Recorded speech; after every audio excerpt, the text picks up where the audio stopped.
ರಾಜ್ಯದಲ್ಲಿ ಉಳುಮೆ ಮಾಡಿಕೊಂಡು ಬಂದಿರುವ ಜಮೀನನ್ನ ಸರ್ಕಾರ ಬಗರ್ ಹುಕ್ಕುಂ ಸಾಗುವಳಿದಾರರ ಸೇವಾ ಸಮಿತಿಯವರಿಗೆ ಜಮೀನನ್ನು ಬಿಟ್ಟುಕೊಡಬೇಕೆಂದು ಇಂದು ರಾಜ್ಯ ಬಗರ್ ಹುಕ್ಕುಂ ಸಾಗುವಳಿದಾರರ ಸೇವಾ ಸಮಿತಿ ವತಿಯಿಂದ ವಿಧಾನಸೌಧ ಚಲೋ ಎನ್ನುವ ಶೀರ್ಷಿಕೆಯಡಿ ಬೆಂಗಳೂರಿನ ಫ್ರೀಡಂ ಪಾರ್ಕ್ನಲ್ಲಿ ಬೃಹತ್ ಸಭೆ ಆಯೋಜನೆ ಮಾಡಿ ಸರ್ಕಾರದ ವಿರುದ್ಧ ತೀವ್ರ ವಾಗ್ದಾಳಿಯನ್ನು ನಡೆಸಿದ್ದಾರೆ. ಈ ಪ್ರತಿಭಟನೆಗೆ ರಾಜ್ಯ ರೈತ ಸಂಘಗಳ ಹಾಗೂ ವಿವಿಧ ಸಂಘಟನೆಗಳು ಕೂಡ ಸಾಥನ್ನ ನೀಡಿದ್ದು, ಜಿಂದಾಲ್ ಕಂಪನಿಗೆ 3600 ಎಕರೆ ಜಮೀನನ್ನ 1 ಎಕರೆಗೆ 1.5 ಲಕ್ಷ ರೂಪಾಯಿ ಕಿಮ್ಮತ್ತಿನಂತೆ 3600 ಎಕರೆ ಜಮೀನು ಕೊಟ್ಟಿದ್ದಾರೆ. ಇದೇ ನಮ್ಮ ರಾಜ್ಯ ಸರ್ಕಾರ.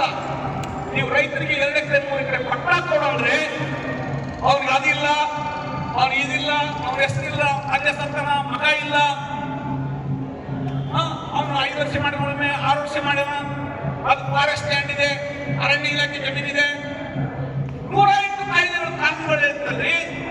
3600 ಎಕರೆ ಕೊಡ್ಲಿಕ್ಕೆ ನಿಮಗೇನು ಅರಣ್ಯ ಕಾನೂನು ಬಂದಿಲ್ವಾ? ಅರಣ್ಯ ಇಲಾಖೆ ಅಧ್ಯಕ್ಷರು ಬಂದಿಲ್ವಾ? ರೈತರ ಭೂಮಿ ಪ್ರಶ್ನೆ ಬಂದಾಗ ಒತ್ತರಿಸ್ತೀರಿ ನೀವು. ಉಳುಮೆ ಮಾಡಿರುವಂತ ರೈತರನ್ನ ಭೂಮಿನ ಸರ್ವನಾಶ ಮಾಡಿ ಗಿಡನೆಲ್ಲ ಬಂದರ ಫಾರೆಸ್ಟ್ ಇಲಾಖೆಯವರು ಎಲ್ಲಿ ಮಾಡ್ಕೊಂಡಿದ್ರಪ್ಪ ನೀವು? 23 ವರ್ಷದಿಂದ ಎಲ್ಲಿದ್ರಿ ನೀವು? ಫಾರೆಸ್ಟ್ ಇಲಾಖೆಯವರು 23 ವರ್ಷದಿಂದ ಎಲ್ಲಿದ್ರಿ? 60 ವರ್ಷ ಉಳುಮೆ ಮಾಡಿದ್ರಲ್ಲ ಭೂಮಿ, 70 ವರ್ಷ ಉಳುಮೆ ಮಾಡಿದ್ರೆ ಅಲ್ಲೇ ಸತ್ತರೆ ಇವತ್ತು ಮಗ ಉಳುಮೆ ಮಾಡ್ತಾ ಇದ್ದಾರೆ ಭೂಮಿನ. ನೀವೆಲ್ಲಿ ಸತ್ತಿದ್ರಿ ಫಾರೆಸ್ಟ್ ಇಲಾಖೆಯವರು? ಈಗ ಬಂದ್ಬಿಟ್ಟು ಅವ್ರ ಭೂಮಿನ ನೀವು ಅದ ಮಾಡ್ತಾ ಇದ್ರಲ್ಲ, ನಿಮ್ಗೇನಾದ್ರು ಇದೆನಾ? ಇವತ್ತ ಬೇರೆ ಬೇರೆ ರಾಜ್ಯದ ಮೂಲೆಗಳಲ್ಲಿ ನಮ್ಮ ಬಡ ರೈತರು ಉಳುಮೆ ಮಾಡ್ಕೊಂಡಿರುವ ಭೂಮಿನ ಕಿತ್ತುಕೊಳ್ಳಲಿಕ್ಕೆ ಪ್ರಯತ್ನ ಮಾಡ್ತಾ ಇದ್ರು ಅವರು. ಸ್ನೇಹಿತರೆ, ಇದು ಹೋರಾಟ ಇವತ್ತಿಗೆ ಮುಗಿಯುವುದಿಲ್ಲ. ನಿಮಗೆ ಭೂಮಿ ನಮ್ಮ ಹಕ್ಕು, ಯಾವುದೋ ಮಾಲೀಕರಲ್ಲ, ಸರ್ಕಾರದಲ್ಲ, ಅದು ನಮ್ದು. ಇಡೀ ಜಗತ್ತು ನಮ್ದು. ನಮ್ಮಂತೆ ಯಾರು ದುಡಿಯುವ ರೈತರದ್ದು ಭೂಮಿ. ಅದನ್ನ ಕಸ್ಕೊಳ್ಳೋಕೆ ಪ್ರಯತ್ನ ಮಾಡ್ತಾ ಇದ್ದಾರೆ, ಕಸಿದುಕೊಳ್ತಾ ಇದ್ದಾರೆ. ವಿಚಾರವಾಗಿರಿ. ನೀವು ನಿದ್ದೆ ಮಾಡಿದ್ರೆ, ನೀವು ಮಲ್ಕೊಂಡ್ರೆ ನಿಮ್ಮ ಭೂಮಿನ ಯಾವಾಗ ಬೇಕಾದ್ರೂ ಸರ್ಕಾರ ಅರಣ್ಯ ಇಲಾಖೆ ಕಸ್ಕೊಳ್ಬಹುದು. ಅವ್ರು ತಗೊಂಡು ರಾಜಕಾರಣಿಗಳು ಯಾವುದೋ ಪ್ರಶ್ನೆಸಿದಲ್ಲಿ ತಗೊಂಡ್ಬಿಡ್ಬೋದು, ಯಾವುದೋ ಕಂಪನಿಗೆ ಕೊಡ್ಬೋದು, ಯಾರಿಗೋ ಮಾರಾಟ ಮಾಡ್ಬೋದು. ಅದಕ್ಕೆ ನೀವು ಹುಷಾರಾಗಿರ್ಬೇಕು. ಈಗ ಅಕ್ಕಪತ್ರ ಕೊಟ್ಟಿಲ್ಲ, ನಿಜ ಕೊಡುವವರಿಗೆ ನಮ್ಮ ಹೋರಾಟ ಜೀವಂತವಾಗಿರ್ಬೇಕು, ಅವರ ಒಗ್ಗಟ್ಟಾಗಿರ್ಬೇಕು, ಹೋರಾಟನ ಬಲಪಡಿಸಬೇಕಾಗ್ತದೆ. ಉಳಿಯೋದ ಇಲ್ಲ, ನಮ್ಮ ರೈತರಿಗೆ ಬದುಕಿಲ್ಲ, ಜೀವನ ಇಲ್ಲ. ಆದ್ರಿಂದ ಸ್ನೇಹಿತರೆ, ನಾವಿಂದು ರಾಜ್ಯ ಸರ್ಕಾರ ಕೇಳ್ತಾ ಇದ್ದೀವಿ, ನೀವೇನು ಆಶ್ವಾಸನೆ ಕೊಟ್ಟು ರೈತರಿಗೆ? ಮಾನ್ಯ ಕಂದಾಯ ಸಚಿವರು ಕೃಷ್ಣ ಬೈರೇಗೌಡರು ಹೇಳಿದ್ದಾರೆ, ನಾವು ರಾಜ್ಯದ ಎಲ್ಲ ಬಗರು ರೈತರ ಹಕ್ಕನ್ನು ಕೊಟ್ಟು ಅಂತ ಹೇಳಿದ್ದಾರೆ. ಆಗ ಇವತ್ತಿನವರೆಗೆ ಕೊಡೋಕ್ಕಾಗಿಲ್ಲ. ಡಿಸೆಂಬರ್ 15 ಅಂದರು, ಜನವರಿ 15 ಅಂದರು, ಫೆಬ್ರವರಿ ಹೋಯ್ತು, ಈಗ ಮಾರ್ಚ್ 15 ನೀಡ್ತಾ ಇದೆ. ಒಂದೇ 1,000 ಜನರಿಗೆ ಹಕ್ಕನ್ನು ಕೊಡೋಕ್ಕಾಗಿಲ್ಲ. ಯಾಕಂದ್ರೆ ಅವ್ರಿಗೆ ಬಡವರಿಗೆ ಭೂಮಿ ಕೊಡೋದು ಹಕ್ಕನ್ನು ಕೊಡೋದಿಷ್ಟ ಇಲ್ಲ, ಶ್ರೀಮಂತರಿಗೆ ಕೊಡಬೇಕಿದೆ. ಈ ಸರ್ಕಾರ ಶ್ರೀಮಂತರು ಪರವಾಗಿದೆ, ಬಡವರು ಪರವಾಗಿಲ್ಲ. ಇದು ನಮ್ಗೆ ಅರ್ಥ ಆಗಬೇಕು. ಎಲ್ಲರಿಗೂ ನಮ್ಗೆ ಅರ್ಥ ಆಗಲ್ಲ. ನಮ್ಮ ಸಮಸ್ಯೆ ಯಾವ ಪರಿಹಾರ ಮಾಡೋಕ್ಕಾಗಲ್ಲ. ಇವತ್ತು ಮೈಸೂರು ಜಿಲ್ಲೆಯಲ್ಲಿ ನಮ್ಮ ರೈತ ಸಂಘಟನೆ ಹೋರಾಟ ನಡೀತಾ ಇದೆ. ನಮ್ಮ ಸಂಘಟನೆಗಳು ರೈತರು ಬಂದರ ಮೈಸೂರು ಜಿಲ್ಲೆಯಿಂದ ಇವತ್ತ ಕಳೆದ 48 ದಿವಸದಿಂದ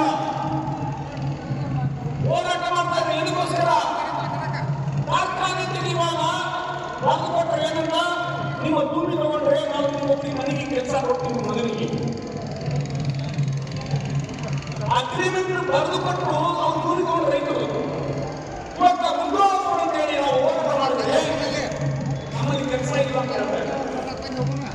45 ದಿವಸ ಆಯ್ತು, 60 ರಾತ್ರಿ ದಂಧೆ ಮಾಡ್ತಾ ಇದ್ರೆ ಎಲ್ಲಿ ಮಕ್ಕಳು ಅಲ್ಲೇ ಅಕ್ಕಿ ಮಾಡ್ಕೊಂಡು ಅಲ್ಲೇ ಎತ್ತುಕೊಂಡು ಮಕ್ಕಳು ಮೊಮ್ಮಕ್ಕಳು ಮೈಸೂರಿನ ಕೈಗಾರಿಕಾ ಪ್ರದೇಶದಲ್ಲಿ ಹೋರಾಟ ಜೀವಂತವಾಗಿದೆ. ಮೊನ್ನೆ ಎಲ್ಲ ರೈತರು ಕಾರ್ಖಾನೆಗಳಿಗೆ ನಾವು ನೀರು ಕೊಡೋದಂತೇಳಿ ನೀರು ಬಂದ್ ಮಾಡ್ಬಿಟ್ಟಿದ್ರು. ಎಚ್ಚೆತ್ತುಕೊಂಡು ಜಿಲ್ಲಾಧಿಕಾರಿ, ತಹಸೀಲ್ದಾರ್ ಎಲ್ಲರೂ ಓಡಿ ಬಂದರು. ಯಾವ ಕ್ಷೇತ್ರ? ಈ ರಾಜ್ಯದ ಮುಖ್ಯಮಂತ್ರಿ ಶ್ರೀಮಾನ್ ಸಿದ್ದರಾಮಯ್ಯನವರ ಕ್ಷೇತ್ರ, ವರುಣಾ ಕ್ಷೇತ್ರ. ಅವರ ಕ್ಷೇತ್ರದಲ್ಲಿ ಇಷ್ಟು ಅನ್ಯಾಯ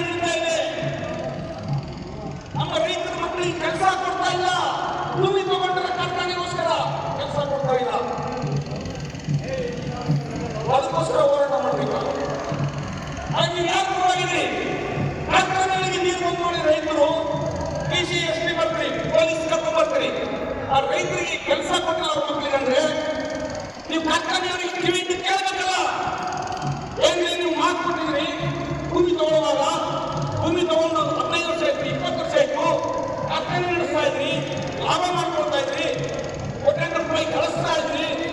ಮಕ್ಕಳು ಭೂಮಿ ಕಳ್ಕೊಂಡು ಅವರು ಕೂಲಿಯಾಗಿ ಕೆಲಸ ಮಾಡ್ತಾ ಇದ್ರೆ ಅವ್ರ ಮಕ್ಕಳಿಗೊಂದು ಉದ್ಯೋಗ ಕೊಡಿ ಅಂತ ಹೇಳ್ಬೋದಲ್ಲ.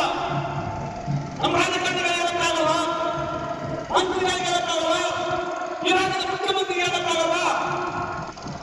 ಆಗ್ತಾ ಇಲ್ಲ. ಇದು ಈ ರಾಜಕೀಯ ಇವತ್ತಿನ ವ್ಯವಸ್ಥೆ ಪರಿಸ್ಥಿತಿ. ಸ್ನೇಹಿತರೆ, ದಯಮಾಡಿ ಅರ್ಥ ಮಾಡ್ಕೊಳ್ಳಿ. ಎಲ್ಲಿವರೆಗೆ ನಾವು ಜಾಗೃತಿ ಆಗುವುದಿಲ್ಲ, ಎಲ್ಲಿವರೆಗೆ ನಾವು ಎಚ್ಚೆತ್ತುಕೊಳ್ಳುವುದಿಲ್ಲ, ಎಲ್ಲಿವರೆಗೆ ನಾವು ಸಂಘಟನೆ ಕಟ್ಟಿಕೊಂಡು ಹೋರಾಟ ಮಾಡಲಿಕ್ಕೆ ತಯಾರಾಗುವುದಿಲ್ಲ, ಅಲ್ಲಿವರೆಗೆ ನಮ್ಮನ್ನು ಯಾರು ಕೇಳುವುದಿಲ್ಲ ಅಂತ ಹೇಳ್ತೀವಿ. ಇವತ್ತು ನಮ್ಮ ಸಂಘಟನೆ AIKTMS ಬೆಂಬಲ ಬೆಲೆ ಬೇಕಂತ ಹೋರಾಟ ಮಾಡ್ತಾ ಇದೆ. ಏನು ಬೆಂಬಲ ಬೆಲೆ? 2006ರಲ್ಲಿ ಡಾಕ್ಟರ್ ಸ್ವಾಮಿನಾಥನ್ ಆಯೋಗ ರಚಿಸಿದ ಕೇಂದ್ರ ಸರ್ಕಾರ. ಒಬ್ಬ ಕೃಷಿ ತಜ್ಞರು ಅವರು ಕೊಟ್ಟಿರುವಂತಹ ವರದಿ, ರೈತ ಖರ್ಚು ಮಾಡಿರುವಂತಹ ಆದಾಯದ ಮೇಲೆ 50% ಜಾಸ್ತಿ ಕೊಡಬೇಕು. ಉದಾಹರಣೆಗೆ ಒಂದು ಕ್ವಿಂಟಾಲ್ ಕೊಬ್ಬರಿ ಬೆಳೆಯಲಿಕ್ಕೆ 6,000 ರೂಪಾಯಿ ಖರ್ಚಾಗಿದೆ ಅಂತ ಹೇಳಿ ಬೆಂಬಲ ಬೆಲೆ ಪ್ರಕಾರ ಎಲ್ಲ ಖರ್ಚುಗಳು, ರೈತ ಖರ್ಚು ಮಾಡಿ ಬೀಜ, ಗೊಬ್ಬರ, ಕೀಟನಾಶಕ, ಶ್ರಮ, ಕೂಲಿ ಎಲ್ಲ ಸೇರಿಸಿ 6,000 ರೂಪಾಯಿ ಖರ್ಚಾಗಿದೆ ಅಂದ್ರೆ ಬೆಂಬಲ ಬೆಲೆ ಪ್ರಕಾರ ಆತನಿಗೆ ಕ್ವಿಂಟಲ್ಗೆ 9,000 ರೂಪಾಯಿ ಕೊಡಬೇಕು. 9,000 ರೂಪಾಯಿ.